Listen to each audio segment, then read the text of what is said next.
Halo teman-teman Soal Juven ini, balik lagi sama gue Jeki. Kita kali ini lagi pengen tayang review yang keren banget, review yang lagi ditunggu-tunggu. Waduh, sama rival. rival sejati. Sama siapa? Yes? Sama Inter Milan. Inter Milan. Tuh, lu nggak mau bilang merda? Sopan bener lu. Ini forum. Forum. Ya, Kalau ada lawannya boleh dah. Iya. Lawan Inter Milan mau di turnamen manapun tetap rival ya? Iya. Rival. Lu mau bilang itu friendly match, rival nggak? Rival. Apalagi nih turnamen di bawah Serie A lah. Iya, ada gengsinya lebih. Adu gengsi. Jadi di turnamen manapun lawan Inter adalah rival. Betul. Setuju nggak? Setuju. Yoi. Di UCL kita pernah sih Juve lawan Inter? Belum. Belum pernah ya? Belum. Seumur kita ini belum pernah ya? Oke, tapi langsung aja nih. Semifinal Copa, ini pertandingan penting, harga diri. Menurut lu gimana pertandingan ini menilainya? Iya, tergantung ya. Ini kalau bicara Copa, gue ngelihat di sini banyak aspek yang bakalan bisa diomongin gitu. Salah satunya kita tahu Conte belakangan ini memang nggak fokus sama yang namanya Copa katanya, ya kan? Apalagi di Juve dia sama sekali nggak sempat ngerasain apa itu Copa kan, gelar Copa. Iya. Nggak ngerasain Conte. Dia fokus Scudetto fokusnya Conte. Jadi yang gue perhatiin Conte ini menomorduakan Copa. Seringkali line up-nya itu seperti ya sudah lepas gitu. Nah, antik nih kalau ngomongin Copa antara Copa Italia sekarang ini antara Inter sama Juve. Kenapa gue bilang antik? Dua-duanya sama-sama saling kejar-kejaran di Serie A juga gitu loh. Iya, jadi ini musimnya mereka apakah seorang murid Conte ini mampu ngalahin gurunya? Iya. Apa kena pukul lagi kayak kemarin ya kan? Nih Pirlo sama Conte sedap-sedap nih dua-duanya gitu kan? Iya. Makanya gue selalu bilang Conte ini gue nggak pernah bilang sebelah mata, dan gue selalu menyayangkan kenapa memilih Inter. Ya walaupun itu oke lah, itu karena dia gitu lah. Tapi Conte buat gue berjasa di Juventus, berjasa membangkitkan Kubo. Langsung aja kita lihat materinya. El Capitano lagi. Yoi. Langsung aja kita lihat materinya ada apa aja. Kita slide pertama. Wah, Juventus 13 kali. Kita ngomongin Inter 7 kali. Jadi tetap superior. Di turnamen ini Juventus tetap superior dan masih 2 tahun kemarin, 3 tahun belakang masih juara. 2018 masih sama Allegri ya. Allegri. Wah, cakep nih tahunnya. Ya kan? Gimana? Ya kelihatan banget ya di belakangan. Bahkan Inter berarti hampir 10 tahun ini nggak dapat juara ya. Belum. Terakhir dia dapat Copa 2011. Setelah itu nihil gelar, zero tituli. Ya cuma ini doang, cuma ngeramein. Ya. Ngeramein aja Inter. Tapi gue nggak mau bilang Inter sekarang ramein. Ya. Soalnya kan kita udah kalah kemarin. Gerintanya juga beda nih sekarang Inter nih. Yoi. Jadi ngelihat ini, apa yang lo lihat dari ini? Kalau gue ngeliatnya tetap Juventus di turnamen ini bukan main-main ternyata. Banyak gelar yang kalau main-main trofinya nggak mungkin 13. Juventus tetap melihat Coppa Italia. Kalau gue ngeliatnya begitu. Lo ya gimana ya? Kalau gue melihat Juventus melihat Coppa Italia itu dari kapan gitu. Karena jaraknya dari 95 ke 2015 itu jauh gitu loh, Bang. Iya, jadi kalau gue perhatiin nih tergantung siapa yang melatih Juve sih gitu. Iya. Kita tahu 2011, 2012 unbeaten tapi kalah sama Napoli. Last match-nya ya, ADP itu kalah kita sama Napoli 2-0 ya kan. Terus Conte kayak menganaktirikan gelar Coppa ini gitu loh. Tapi gue balik lagi saat Allegri yang pegang, Allegri mampu 4 kali berturut-turut juara gitu loh. Iya, dengan squad beda-beda lah. Entah memang tipikal Allegri atau memang ada tuntutan baru dari Agnelli itu sendiri gitu loh. Tapi lu lihatnya apa? Kalau gue lihat lebih ke Allegri-nya. Allegri. Lebih ke Allegri-nya. Allegri itu tipe orang yang ya pembunuh berdarah dingin sih. Jadi pembunuh berdarah dingin, dia kelihatan nggak superior kayak pelatih apa namanya yang mewah lainnya gitu, kayak macam Guardiola, macam Zidane dan lainnya. Tapi Allegri patut diperhitungkan gitu. Iya. Oh, jadi lo lihat lebih Allegri-nya. Allegri-nya. Ini jasanya Allegri sih. Mau ya, syukur nggak apa namanya? Suka nggak suka, walaupun hatersnya Allegri banyak kasarnya. Tapi jujur gue sedikit melebar dari topik. Allegri itu buat gue bener-bener pelatih yang awalnya dibenci sampai ada kasus dilempari telur busuk. Ya karena dari dibenci dari Milan kan, abis Scudetto terakhir Milan dia pindah ke Juve, tapi nggak taunya dia sukses sama Juve. Dan yang gue masih sampai sekarang menyayangkan itu Allegri mampu membawa Juve superior, tapi dia selalu bikin Juve itu mediocre. Menang sekali dari permainan, taktik dari permainan ya. Menang satu dia udah langsung bertahan aja. Padahal dia mampu. Kita lihat lawan Tottenham atau Tottenham di kandang Tottenham, terus lawan Madrid di kandang Madrid, terus lawan Atletico terakhir itu jelas-jelas Allegri mampu, bukan nggak mampu gitu loh. Sangat disayangkan sih memang Allegri saat dipecat kemudian dilatih Sarri, gue orang pertama yang nolak gitu. Karena Allegri buat gue sekalipun taktiknya back pass, ya hegemoni Juve dibangun juga. Ada jasanya dia gitu. Oh iya, superior 2 kali final UCL kan di tangan Allegri. Dengan skuad peninggalan Conte ya kan. Conte dan skuad aslinya juga ada. Conte sampai ditawarin sama Agnelli kan saat itu. Terus kata Conte apa jawabannya yang masyhur? Masa kita makan di restoran yang harganya 100 dengan uang 10 perak kata Conte. Akhirnya dibuktikan oleh Allegri. Nggak mau sabar. Nah, atau memang nggak cukup gitu loh. Di Chelsea juga begitu-begitu aja Conte. Ya kalau Liga dikit lah. Ya kalau Liga ya jelas. Kalau Liga bayangin dari Juve ke Chelsea juara lagi. Iya. Terus cuman di UCL memang lagi kayak. Nah kita lihat nih Pirlo, spesialis turnamen apa spesialis Liga atau malah bisa semua bidang? Ya gue berharap bisa semua bidang ya. Bisa semua jenis ya. Iya. Gak kayak Conte juga spesialis Liga ya. Gue berharap apa yang dia pernah setahun ya kerja sama Allegri di Juve. Adapun di Milan dia mungkin setahun 2 tahun kalau nggak salah. Dia di Milan, setahun dia di Milan kerja sama Allegri. Scudetto. Kemudian di Juve kerja 1 tahun kerja sama Allegri, Scudetto plus final UCL kan. Ya kan. Kalau gue perhatiin gue berharap Pirlo punya motivasi sama motivasinya mesti harus sama. Lihat trofi Coppa Italia. Melihat ini gitu. Bukan kita doang yang melihat nih, kayaknya Pirlo pun pasti melihat ini gitu loh, dan dia akan berpikir bahwasanya Allegri punya jasa di Juve tentang kopanya gitu. Kalau seandainya Allegri tidak menang 4 ini kita ambil ya, berarti kan sama kayak Roma. Ya, 9. Gitu. Roma berarti superiornya di sini nih. Iya. Roma jadi spesialis turnamen ya. Spesialis Coppa Italia. Ya kan, terbukti dia di atas. Milan malah nggak ada apa-apanya di. Iya kan, wajar kalah. Wajar. Milan nggak ada apa-apa nih. Tapi yang tadinya ada bikin 1 treble lo kemarin lo. Siapa? Giran kalah aja sekarang. Udah hilang, Milan biasa begitu. Iya. Kalau masa lalu. Tapi nggak sih sekarang ngegigit kalau untuk di Serie A. Ngegigit. Iya lah, kan yang kemarin kita obrolin kan mengerucutnya nanti cuma 3 aja. Cuma 3, betul. Adapun di Coppa ya mau treble ya entar dulu. Oke, kita lihat slide dulu. Oke, kita lihat slide yang lain. Nah ini adalah 6 pertandingan terakhir. Prinsipnya dari 6 ini Juve kalah sekali, Inter malah belum ada kalah. Tren 6 ini yang paling bagus kalau melihat dari kalah dan menang adalah Inter. Ya kan, walaupun 6 pertandingan terakhir. Iya kan, kalah itu kan punya 0 poin. Ya kan. Inter malah nggak ada kalah, drawnya memang lebih banyak. Mau bahas mana dulu? Trennya Juve apa trennya Inter?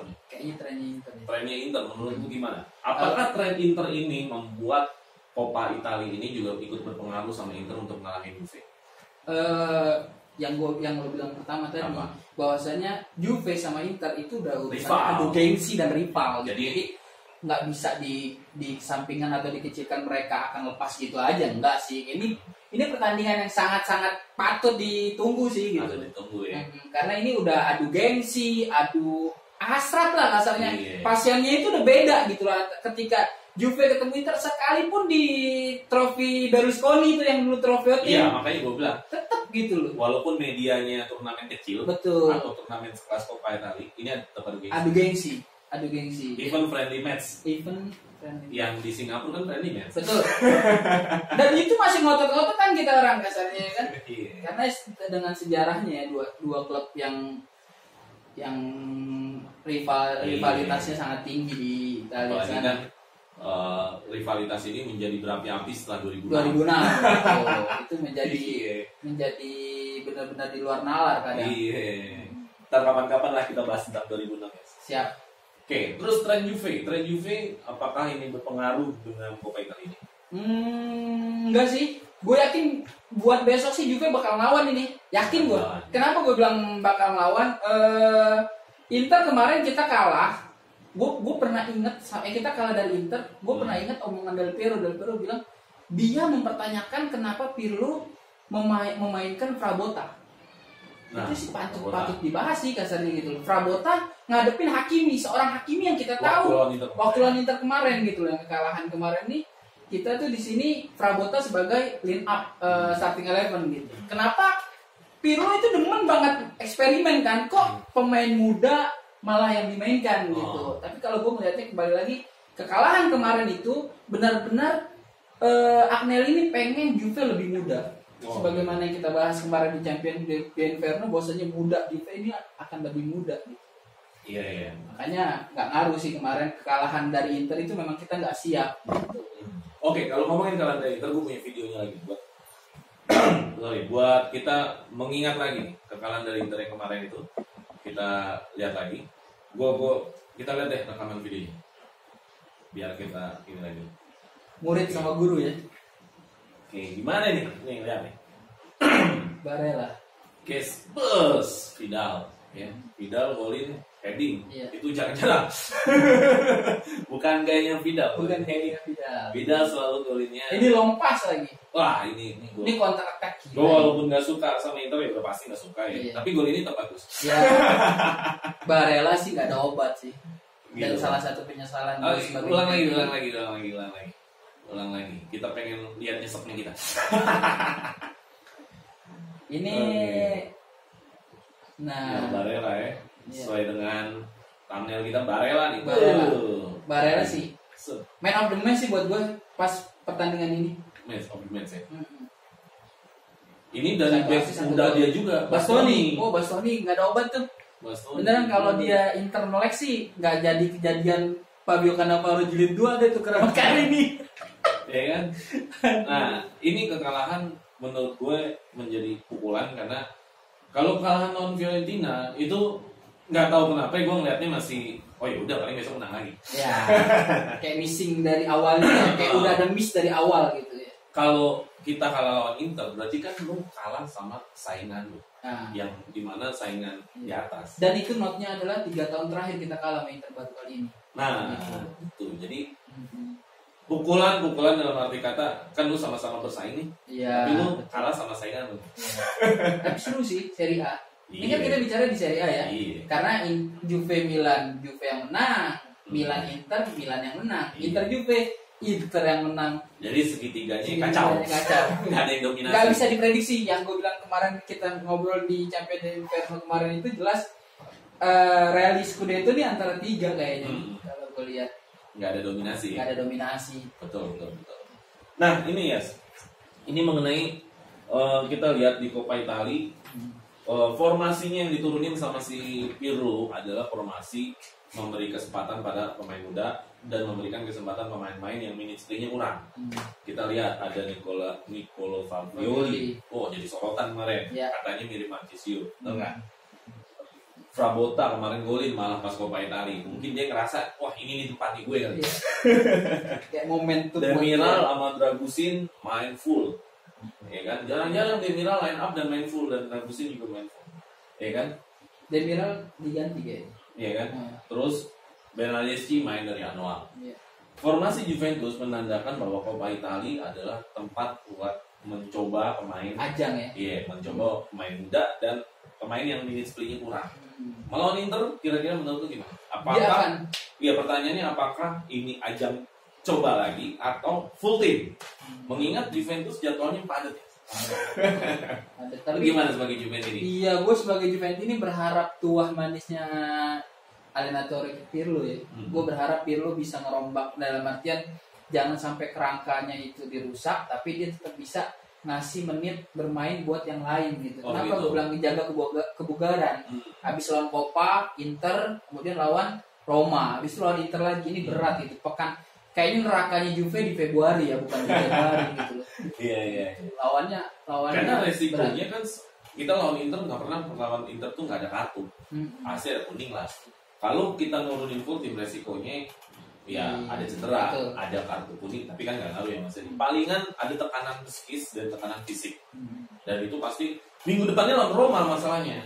Dan ini lagi pusing-pusingnya. Apakah lawan Inter itu adalah full team? Atau malah kalau gue perhatiin sih kayaknya full team ya. Full team ya. Full team ya. Sampai detik ini memang kita belum kan line up kan 1 jam sebelum. Betul. Tapi kalau dilihat dari kemarin pergantian pemainnya Pirlo di Serie A, gue ngelihatnya Pirlo bakalan nurunin full team. Walaupun di beberapa posisi mungkin ada yang diistirahatin seperti kemarin Kulusevski nggak masuk line up yang dibawa Pirlo lawan Sampdoria. Kemudian mungkin sekarang jadi starting 11 gitu loh.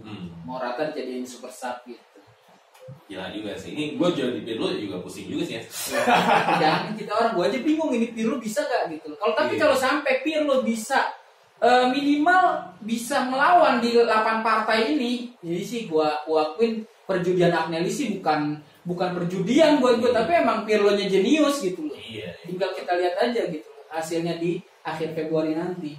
Terus kita lihat line up Coppa Italia. Ya kan lu pernah bilang juga bahwa Conte biasanya ngelepas, tapi sebenarnya formasi yang diturunkan full team. Kita lihat nih ada Vidal kan emang line up-nya yang utama dia, ya kan? Barella udah jelas, ya kan? Yang jarang-jarang dimainin sebenarnya Darmian, Perisic juga. Kolarov jarang dimainin, setahu gua. Fritz sama Skriniar memang line up-nya dia. Lukaku memang line up-nya dia. Alexis Sanchez memang bukan, tapi hampir rata-rata squad-nya Inter line up-nya dia, termasuk kipernya. Kita aja kipernya kiper bukan nomor 1 lagi. Walaupun bukan nomor 1 lagi. Agak aneh loh itu. Aneh udah nangis terus balik lagi ke aneh juga sih. Iya. Tapi ya gua akuin sih sampai sekarang refleksnya masih walaupun dimakan umur ya. Nah makanya itu dia, makanya Buffon nanti main nggak atau malas? Feeling gua main dia. Main dia di Coppa dia main. Gue berharap dia malah kalau lawan Inter. Nggak tahu kenapa gue berharap dia kalau lawan Inter. Memang feelingnya udah dari awal. Dia udah dapat gitu, dia dapat passionnya, dia dapat feel-nya, gengsinya dia dapat lawan Inter gitu. Gue berharap dia. Nah, line up seperti ini akan terjadi lagi nggak buat Inter? Menurunkan formasi utamanya. Ini Inter ketemu Milan, adu gengsi juga. Sama Juve mungkin lebih komplit gitu. Mungkin dia missnya di Hakimi sama Lukaku karena kuning kan kalau nggak salah. Gitu loh. Emang berantemnya di Coppa kemarin? Di Coppa ya. berantemnya. Ya, Laurent Martinez main nggak kira-kira? Martinez sama Sanchez kayaknya di depannya. Serem juga. Serem sih. Martinez kemarin kalau dia kakinya nggak jempol semua sih bisa kebantai kita. Itu Martinez serem juga itu. Gue nggak bilang Inter hari ini jelek, bagus. Ya, kayaknya gue bilang salah kalau cuma lihat Milan doang. Benar. Inter sih gergetan sih. Ada Conte sih. Ya intinya gini ya, Conte gue perhatiin belajar dari tahun lalu ya. Itu tahun lalu kita beda sama Conte beda satu akhirnya lawan Inter kan? Iya, itu karena Lazio juga goblok juga sih. Nah, itu Lazio habis pandemi malah langsung drop gitu kan. Tapi Juve-nya terakhir malah drop. Akhirnya beda cuma 1 poin sama Conte. Itu pelajaran sih buat Conte. Gue yakin sih bakal ngelawan tahun ini gitu. Lawan ya. Jadi Juve kita belum bisa nebak apakah dia line up utama, walaupun kita akan nebak pasti line up utama. Tapi kan kita nggak tahu karena kita berkaca sama line up Coppa terakhir bukan line up utama, ya kan? Walaupun formasinya formasi yang biasa dipakai sama Pirlo. Ini benar sepal waktu itu. Iya, jadi 4-4-2 ya Pirlo. Iya. Tapi 4-4-2-nya tuh sebenarnya 3-5-2. 4 ininya malah ke dalam. Nah, narik. Yang sayapnya naik ya. Kalau ini gue yakin dia bakal line up utama. Iya. Line up utama. Pemain kunci bakal jadi siapa nih Coppa Italia ini? Kalau dari Juve siapa? Kalau dari Juve gue lebih ngelihat Chiesa ya kalau diturunin atau Kulusevski. Nah makanya Chiesa aja kalau line up lawan Spal nggak diturunin. Jadi Chiesa ya. Dia main Chiesa lagi hot banget sih. Bentancur bisa main nggak di sini? Bisa main ya. Bisa main di Bentancur juga lagi cakep. Bentancur. Pemain kunci di Inter siapa kira-kira? Ya gue tetap masih Barella. Gue sih jujur aja gue sebagai Juventus ini termasuk yang menyesalkan gitu. Barella duelnya antara Paratici sama Marotta malah Marotta yang dapat. Iya. Makanya gue bilang kalau Barella tuh supaya dia cabut dari Inter jangan pernah dapat trofi. bisa. Kalau, tapi Bang, terakhir Eriksen juga lagi ngeri nih. Eriksennya Inter lagi ngeri. Kemarin juga dia penentu kan waktu lawan Milan. Oh gitu. Terus juga Serie A-nya juga katanya dia bagus. Tapi dia sering super sub kan? Iya benar, super sub-nya kita ada Morata sih, super sub-nya dia ada Eriksen. Ya kalau Morata tuh ya pernah gue bilang juga anomali lagi sekarang, keanehan. Dia striker nomor 9 tapi lebih banyak assist dibanding golin. Nah, ini untuk Serie A nih. Jadi agak-agak aneh. Biasanya nomor 9 identik dengan golnya banyak. Goal getter lah. Sekarang ini jadi top assist. Lah kemarin kan assistnya nih. Iya benar. Inggris. Iya. Assistnya mantap banget. Tapi merhatiin asisnya Ronaldo kemarin juga kayaknya Juve emang mau ngapus anomali itu sih. Ronaldo kemarin asis ke Cuadrado terus Cuadrado triple kan akhirnya ke Ramsey kan. Jadi nggak tahu nih anomalinya apakah memang yang dia biasa golin jadi asis, asis jadi golin. Atau mungkin konteks atau mungkin Pirlo nyuruh anak buahnya supaya nggak egois ya. Iya. Gitu. Tapi kalau gue lihat emang Morata kayaknya taat banget sama Ronaldo. Kayak faktor segen kali ya, atau faktor dia dididik sama Ronaldo waktu di Madrid dulu. Ada momen-momennya. Sering Bang. Yang dia harusnya bisa langsung, malah harus ngasih Ronaldo. Bener. Bahkan ada satu pertandingan 2 kali dia begitu. Iya. Jadi gue nggak tahu apakah di belakang itu dia ngopi bareng. Lu pokoknya kulit ngoper gue ya. Iya Mas. Kalau gue nggak tahu gitu kan. Iya. Skor berapa ya kira-kira ya? Feeling gue 1-3 menang Juve. Wih gila, tinggi bener nih. Iya, gue yakin karena apa dasarnya bisa setinggi itu? Juve aja kita kalah 2-0. Ya gue nggak tahu ya. Gue feeling gue sih 3-1. Kenapa gue bilang 3-1? Ya ini sih pertandingan bakal banyak bola sih gitu. Okay. Karena Inter kemarin juga lawan Milan cuma 2-1, Juve 2-0, jadi kemungkinan sih bisa lebih gitu dari 2 atau 3 bola itu buat pertandingan. So, buat yang sering masang sobetnya ya. 1-3 sih feeling gue gitu. 1-3 ya. Menang 2 bola lah mudah-mudahan. Ya karena kan ini akhirnya menjadi penting jumlah gol. Iya. Karena kan 2. Ya gue bilang ya kenapa gue sebut 1-3 minimal kita udah aman gitu leg keduanya gitu. Leg kedua. Karena di mainnya 2 leg. 2 legnya cepat lagi. Seminggu. Langsung minggu depannya. Kalau champion kan minimal 2 minggu. 3 minggu atau 2 minggu. Jadi dia ada perubahan pemain dulu, suasana. Ini benar-benar terkuras. Jadi habis ini ketemu Roma fight lagi langsung lawan Inter. Habis lawan Napoli. Aduh. Serem udah juga ininya. Gila, hari-hari. Tapi gue berharap Pirlo bisa ngelaluin bulan neraka ini. Biar apa tamparan buat mereka-mereka yang udah ngeremehin Pirlo. Iyalah, gue juga setuju ya. Jadi ya kita sepakat ya kalau Coppa Italia jangan dilepas ya. Jangan dilepas. Gue berharap tuahnya Allegri turun ke Pirlo. Betul. Ya, jadi Pirlo juga ngelihat Coppa Italia piala penting ya. Piala penting gitu. Karena kan dia barangkali dengan kemarin ngerasain Super Coppa manisnya dapat piala seperti apa, walaupun masih super jagung dia melatih, barangkali dia makin nafsu gitu loh. Saat pemain Juve banyak yang mungkin udah begah dengan yang namanya piala. Gue berharap sih pelatihnya lebih nafsu untuk mendapat gelar. Harusnya nafsu, karena pelatih baru. Jangan sampai dilepas gitu aja. Karena jujur namanya siklus 10 tahun ini Juve udah banyak yang juara tuh kayaknya mungkin bagi sebagian pemain Juve udah merasa udah terlalu banyak piala, udah nggak ada motivasi lain gitu loh. Dengan datangnya Pirlo mudah-mudahan ngebangkitin motivasi itu plus anak-anak muda Juve yang dipilih Pirlo gitu. Pirlo sih salut sih gua, udah berapa kali dia ngorbitin pemain muda. Bisa lah. Bisa. Oke, teman-teman, itu tadi obrolan dari gue sama Ayas tentang preview semifinal ya Coppa Italia. Ya ini benar-benar seru ya leg pertama. Walaupun kita ketemunya di Coppa Italia melawan Inter tetap di Valabari. Ya kan, ini bukan pertandingan sembarangan, tetap pertandingan penting, apalagi posisinya adalah semifinal. Teman-teman jangan lupa nonton ya di Rabu dini hari ya. Rabu dini hari ya. Terus kasih tahu teman-teman Juventini yang lain, share, like, and subscribe serta komen di kolom kita bila ada teman-teman yang ingin masukkan dan kritik. Oke? Final Forza Juve. Ya, gitulah ya. Pokoknya tai lah. lah Menda.